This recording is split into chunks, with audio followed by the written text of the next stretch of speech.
दोस्तों, आपके बीच में इस लोकार्पण का कार्यक्रम में मैं 3 बिंदु रखना चाहूँगा। सर्वप्रथम आप सबको धन्यवाद देना चाहूँगा, इसलिए क्योंकि मैं आप ही की वजह से यहाँ खड़ा हूँ। ग्राम प्रधानों ने मेरी सुनी, उन्होंने समझा, जो सबके प्रयास का उल्लेख आदरणीय सुरेंद्र जी ने भी किया है उसको माना।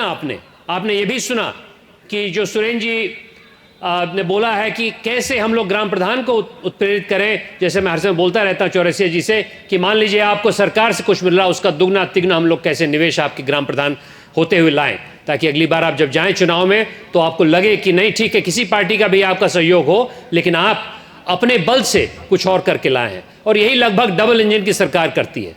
डबल इंजन की सरकार का मतलब यह है कि मैं यदि दिल्ली में कुछ कर रहा हूं तो सुरेंद्र कुशवाहा जी यहां पर लखनऊ में कर रहे हैं, और आप लोग तीसरा इंजन बन के हमारे लिए देश को आगे बढ़ाने का काम कर रहे हैं। इसके लिए बहुत बहुत साधुवाद। दोस्तों, आज का लोकार्पण महज करोड़ों का लोकार्पण नहीं है।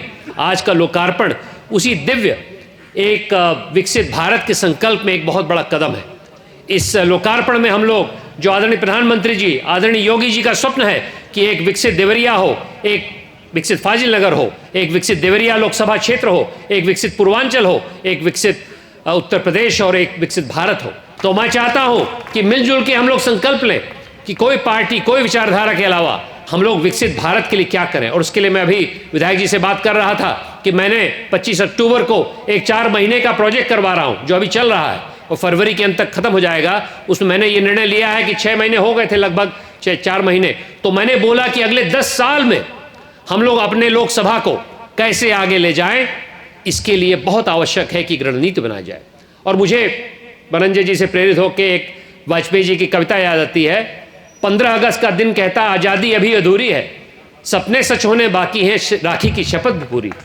इस लोकार्पण से प्रेरित होकर आज 4 जनवरी के समय पे अगले 23 साल के लिए संकल्प लें कि हम लोग विकसित भारत के लिए अपने गाँव में, अपने शहर में, अपने ब्लॉक में हर तरीके से अपने आप को आगे बढ़ाने के लिए हनुमत शक्ति जो है नागरिकों में, उसको जगाएंगे। ये सही है कि सड़क बनेगी या मान लीजिए कोई मैरिज हॉल बनेगा, उससे आपको प्रोत्साहन मिलेगा, लेकिन 4 करोड़ से सच पूछिए इतने बड़े जनपद में उतना ही हो पाएगा।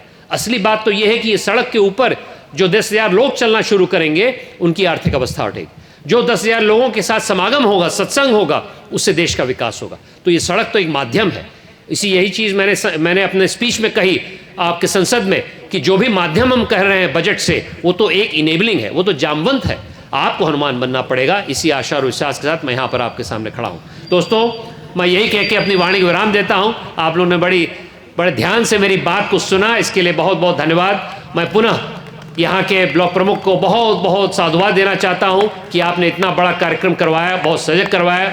आप लोग सबको मैं आमंत्रित करना चाहता हूँ अपने गांव पे बरपार में, जहाँ पर एक बहुत विशालकाय, आपने कुछ लोगों ने देखा होगा, मैंने स्पेस सेंटर को, इसरो को वहाँ बुलाया था। आप लोग पुनः वहाँ पर आइए और इस बात पे मंथन करिए कि यदि आपको 20, 25, 30 लाख रुपए सरकार से मिल रहा है तो क्या आप 30 लाख रुपए अन्य ला सकते हैं। तब अगली बार आप चुनाव में खड़े होंगे, आपको कोई हरा नहीं पाएगा। बहुत बहुत धन्यवाद। जय हिंद, जय भारत।